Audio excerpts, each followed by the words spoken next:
नमस्ते बच्चों। आज मैं आप लोगों को क्लास 10 स्पर्श का पाठ मनुष्यता, जिनके कवि मैथिली शरण गुप्त जी हैं, आज मैं मनुष्यता कविता का MCQ प्रश्न उत्तर पढ़ाने जा रही हूं, क्योंकि इस बार आप लोगों को MCQ प्रश्न उत्तर भी पूछे जाएंगे। और बच्चों, बहुत सारे चैप्टर क्लास 9, क्लास 10, कृतिका, क्षितिज, स्पर्श, संचयन, इसका मैं MCQ भी बना चुकी हूँ और उसका फुल एक्सप्लेनेशन, समरी और क्वेश्चन आंसर भी बनाई हूँ।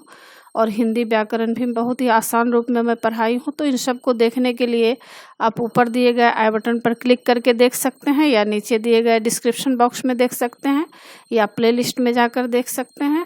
और बच्चों, आप मुझे इंस्टाग्राम, फेसबुक और ट्विटर पर भी फॉलो कर सकते हैं। तो अभी हम लोग मनुष्यता चैप्टर का MCQ पढ़ेंगे।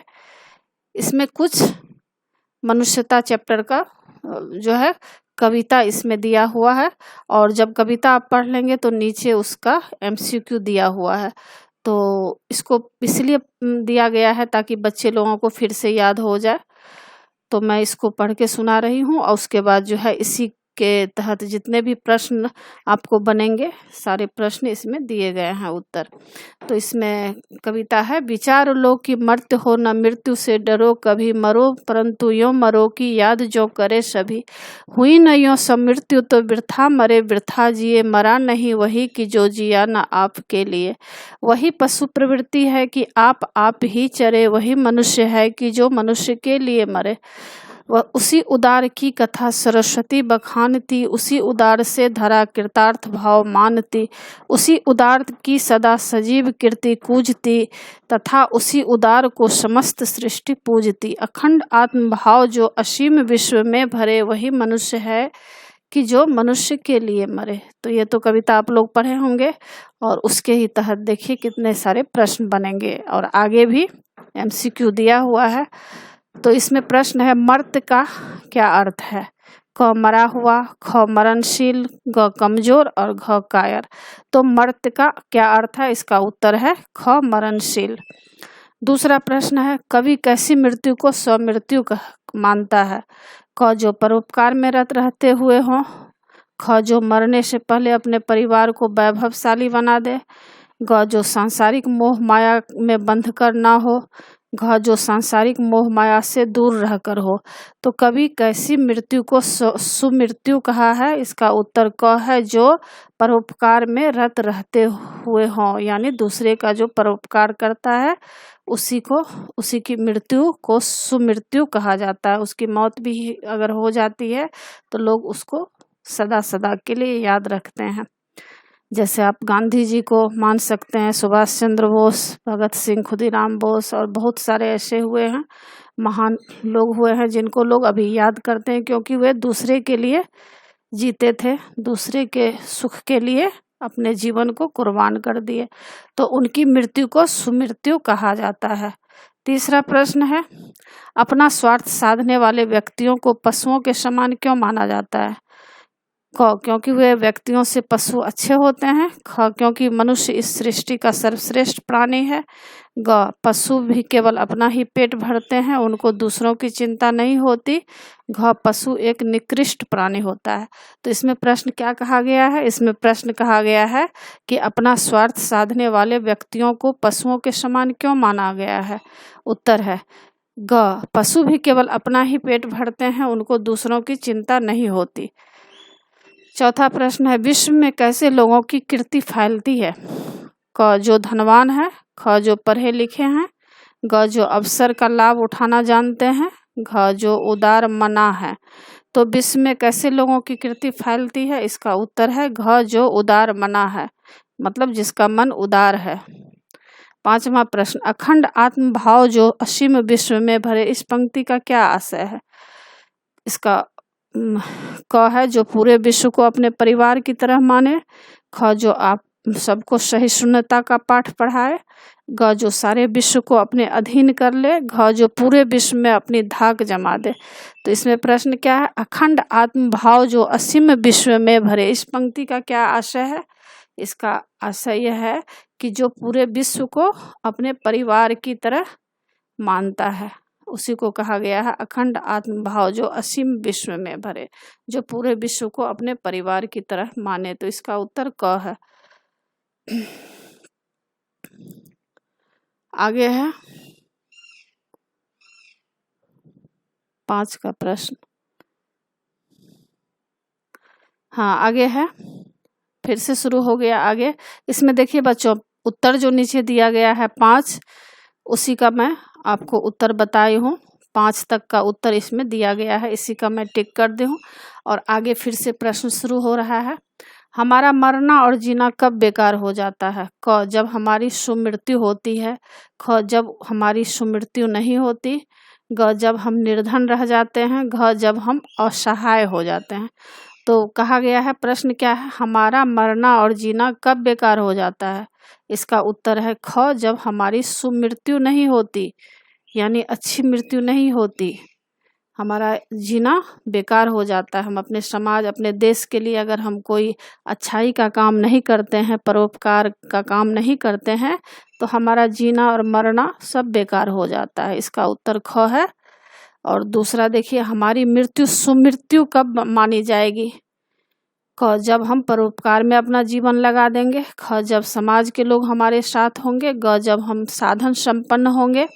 घ, जब हम अपने पैरों पर खड़े होंगे। तो प्रश्न क्या कह रहा है, हमारी मृत्यु सुमृत्यु कब मानी जाएगी? इसका उत्तर क है, जब हम परोपकार में अपना जीवन लगा देंगे। तीसरा प्रश्न है, कौन व्यक्ति कभी नहीं मरता? क, जो महान होता है। ख, जो धनवान होता है। ग, जो शिक्षित समाज से जुड़ा है। घ, जो दूसरों के लिए जीता है। प्रश्न क्या है, कौन व्यक्ति कभी नहीं मरता? इसका उत्तर घ है, जो दूसरों के लिए जीता है। चौथा प्रश्न, उदार व्यक्तियों की कथा कौन कहती है? क, लक्ष्मी। ख, सरस्वती। ग, भानुमति। घ, कमला। तो उदार व्यक्तियों की कथा कौन कहती है, यानी बखानती है? इसका उत्तर है ख, सरस्वती। 5 नंबर प्रश्न देखिए, वही मनुष्य है जो डैश मरे, मतलब मनुष्य के लिए मरे। क क्या है, अपने लिए। ख, अपने परिवार के लिए। ग, अपने स्वार्थ के लिए। घ, मनुष्य के लिए। तो वही मनुष्य है जो, घ उत्तर, मनुष्य के लिए मरे। घ, इसमें घ लाइन सेट हो रहा है। छठा प्रश्न देखिए, समाज के लिए दधीची ने क्या त्याग किया था? दधीची एक ऋषि हुए थे, संत हुए थे, तो उन्होंने क्या त्याग किया था? क, अपना राजपाट। ख, अपना सुख वैभव। ग, अपने शरीर की हड्डियों का दान। घ, अपने परिवार का त्याग। तो समाज के लिए दधीची ने क्या त्याग किया था? इसका उत्तर है ग, अपने शरीर की हड्डियों का दान दे दिया था। 7वां है, वीर कर्ण ने दूसरों के लिए क्या दे दिया था? क, अपना सोने का दांत। ख, अपना कवच और कुंडल। ग, अपना रथ। घ, अपना धनुष्वान। तो वीर कर्ण ने दूसरों के लिए क्या दे दिया था? इसका उत्तर ख है, अपना कवच और कुंडल दे दिया था। 8वां प्रश्न, हमारा शरीर कैसा है? क, नश्वर। ख, अनश्वर। ग, कमजोर। घ, शक्तिशाली। तो हमारा शरीर कैसा है? इसका उत्तर है क, नश्वर, यानी हमारा शरीर नश्वर है, क्षणभंगुर है। इसका कोई गारंटी नहीं है कि कब हमारा शरीर खत्म हो जाएगा, हमारी सांस कब खत्म हो जाएगी। तो इसी को कहा है हमारा शरीर कैसा है? इसका उत्तर है क, नश्वर है। 9वां प्रश्न है, महात्मा बुद्ध ने अपनी दया के बल पर क्या कर दिखाया? क, सारे संसार को कब्जे में कर लिया। ख, सारे संसार में अपनी यश पताका फहरा दी। ग, अपने विरुद्ध सारे विरोध को शांत कर दिया। घ, अपनी प्रजा को प्रसन्न कर दिया। तो महात्मा बुद्ध ने अपनी दया के बल पर क्या कर दिखाया? इसका उत्तर ग है, अपने विरुद्ध सारे विरोध को शांत कर दिया। यानी महात्मा बुद्ध जब ज्ञान का प्रचार कर रहे थे तो उस समय कुछ विरोधी लोग भी थे। वे चाहते थे कि महात्मा जो है बुद्ध क्यों इस तरह से सबको सत्य के रास्ता पर ले जा रहे हैं। तो जो गंदे लोग थे उसका विरोध करते थे, लेकिन क्या हुआ, वे इस तरह से दया के भाव दिखाए कि जो गंदे लोग भी थे, जो दुश्मन भी थे, जो आतंक फैला रहे थे, वे भी शांत हो गए। तो महात्मा बुद्ध ने अपनी दया के बल पर क्या कर दिखाया? इसका उत्तर ग है, अपने विरुद्ध सारे विरोध को शांत कर दिया। 10 नंबर प्रश्न है, उदार कौन होता है? क जो दानी है, ख जो परोपकार करता है, ग जो सबको अपने समान समझे,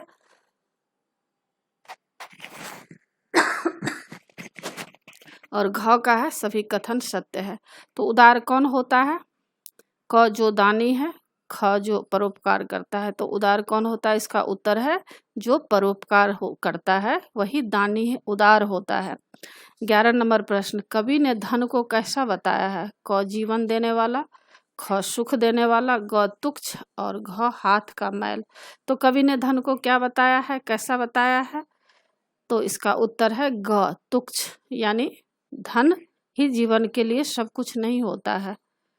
सबसे पहले मनुष्य को मनुष्यता सीखना चाहिए, उसके अंदर दया, करुणा, क्षमा, सहानुभूति होना चाहिए। तो कवि का कहना यह था कि धन ही सब कुछ नहीं होता है, धन तो तुच्छ है। अगर हमारे अंदर प्यार की भावना ना हो, दया, क्षमा, करुणा, परोपकार की भावना नहीं हो, तो धन रहते हुए भी हम निर्धन है, तुच्छ है। तो कवि ने धन को कैसा बताया है? इसका उत्तर है ग तुच्छ। 12 नंबर प्रश्न देखिए, इस दुनिया में कोई भी अनाथ नहीं है, कैसे कह सकते हो? क सभी का जन्म माता पिता से होता है, ख सभी लोग वैभव से पूर्ण है, ग परम पिता परमात्मा सबका पिता है, घ क्योंकि सभी सनाथ होते हैं। तो इस दुनिया में कोई भी अनाथ नहीं है, यह कैसे कह सकते हो? इसका उत्तर है ग परम पिता परमात्मा सबका पिता है, इसीलिए हम लोग अनाथ नहीं हैं, वे सबके मालिक हैं, सबके पिता हैं। 13 नंबर प्रश्न है, कवि ने भाग्यहीन किसे कहा है? क जो धैर्यहीन है, ख जो अनाथ है, ग जो सनाथ है, घ जिसका कोई मित्र नहीं है। तो कवि ने भाग्यहीन किसे कहा है? इसका उत्तर क है जो धैर्यहीन है, यानी जिसके पास धैर्य नहीं है। 14 नंबर प्रश्न, कवि किस प्रकार आगे बढ़ने को कहता है? क धन कमाते हुए, ख एक दूसरे के सहयोग से, ग यश कमाते हुए, घ स्वाभिमान के साथ। तो कवि किस प्रकार आगे बढ़ने को कहता है? इसका उत्तर ख है एक दूसरे के सहयोग से। 15 नंबर प्रश्न है, अमर्त्य अंक का प्रयोग किसके लिए हुआ है? क ईश्वर के लिए, ख मनुष्य के लिए, ग उदार व्यक्ति के लिए, घ देवताओं की गोद के लिए। तो अमर्त्य अंक का प्रयोग किसके लिए हुआ है? इसका उत्तर है देवताओं की गोद के लिए। अंक का मतलब गोद होता है। 16 नंबर प्रश्न, मनुष्य मात्र बंधु क्यों है? क क्योंकि यहाँ सभी समान है, ख कोई अमीर गरीब नहीं है, ग क्योंकि हम सबका पिता एक है, घ क्योंकि हम सब समान है। तो मनुष्य मात्र बंधु है, इसका सही उत्तर होगा ग क्योंकि हम सबका पिता एक है। तो जब हम लोगों के पिता एक हैं तो सब हम लोग आपस में भाई भाई हैं, ये कहने का मतलब है। 17 नंबर प्रश्न है, हमें किसके अनुसार फल मिलता है? क ईश्वर के, ख अपने कर्मों के, घ भाग्य के, घ परिश्रम के। तो हमें किसके अनुसार फल मिलता है? इसका उत्तर है ख अपने कर्मों के अनुसार, यानी हम अच्छे कर्म करेंगे, अच्छे काम करेंगे तो अच्छा ही फल हमें मिलेगा। अगर हम पढ़ाई के लिए अच्छी तरह तैयार होंगे तो हम पढ़ाई में अव्वल आ सकते हैं, फर्स्ट आ सकते हैं। अगर हम समय का महत्व नहीं देंगे तो क्या होगा? हमको अंक अच्छा नहीं मिलेगा। यानी किसी भी क्षेत्र में जो है लोग जिस तरह से काम करते हैं उसी का फल मिलता है। तो इसलिए इसमें कहे हैं कि हमें किसके अनुसार फल मिलता है? इसका उत्तर है ख अपने कर्मों के अनुसार। 18 नंबर प्रश्न है, कवि ने किस बात को अनर्थ बताया है? क एक भाई द्वारा दूसरे की व्यथा को न हरना, ख अपना पेट भरना, ग दूसरों की सहायता न करना, घ सभी कथन सत्य है। तो कवि ने किस बात को अनर्थ बताया है? इसका उत्तर है क एक भाई द्वारा दूसरे की व्यथा को न हरना, यह अनर्थ की बात है। क उत्तर सही है, यानी हमें एक दूसरे के दुख कष्ट को समझना चाहिए और उसको दूर करने का प्रयास करना चाहिए। तो इसका उत्तर क है। 19 नंबर है, हमें किस प्रकार आगे बढ़ना चाहिए? क सरल मार्ग के अनुसरण करते हुए, ख रास्ते में आने वाली बाधाओं को दूर करते हुए, ग धन कमाते हुए, घ मौज मस्ती करते हुए। तो 19 नंबर का प्रश्न है, हमें किस प्रकार आगे बढ़ना चाहिए? उत्तर है ख रास्ते में आने वाली बाधाओं को दूर करते हुए आगे बढ़ना चाहिए। 20 नंबर प्रश्न है, ताड़ता हुआ तरे का क्या आशय है? क हमें दूसरों की उन्नति में सहायक होते हुए उसकी उन्नति करनी चाहिए। ख हमें दूसरों को पीछे धकेलते हुए आगे बढ़ना चाहिए। ग हमें दूसरों को तैरना सिखाना चाहिए। घ हमें विपत्ति से नहीं घबराना चाहिए। तो ताड़ता हुआ तरे का सही अर्थ है क हमें दूसरों की उन्नति में सहायक होते हुए अपनी उन्नति करनी चाहिए, यानी दूसरे का सुख दुख का भी ख्याल रखना चाहिए, साथ ही अपना भी। और बच्चों जितना भी 20 नंबर तक मैं पढ़ाई हूँ तो 20 तक का देखिए यहाँ पर उत्तर दिया हुआ है, इसलिए सारे मैं अच्छी तरह मैं टिक कर दी हूँ। अगर आप चाहे तो देख भी सकते हैं। और इसी के साथ बच्चों पाठ की समाप्ति होती है। आशा है आप लोगों को सारा पाठ समझ में आ गया होगा और एग्ज़ाम के लिए अच्छी तरह तैयार कर लीजिएगा। और बहुत ही इम्पोर्टेंट यह चैप्टर है, इसमें से आपको बहुत सारे MCQ पूछे जाएंगे और उम्मीद करती हूँ बच्चों कि आप लोगों का अच्छा मार्क्स आएगा। और इसी के साथ पाठ की समाप्ति होती है। और बच्चों आप मेरे चैनल देव नागरी को ज़रूर सब्सक्राइब कीजिएगा और सब्सक्राइब के बगल में बेल आइकन बटन है, उसे क्लिक कीजिएगा, लाइक कीजिएगा और शेयर कीजिएगा। कमेंट्स ज़रूर कीजिएगा कि आपको यह पाठ कैसा लगा।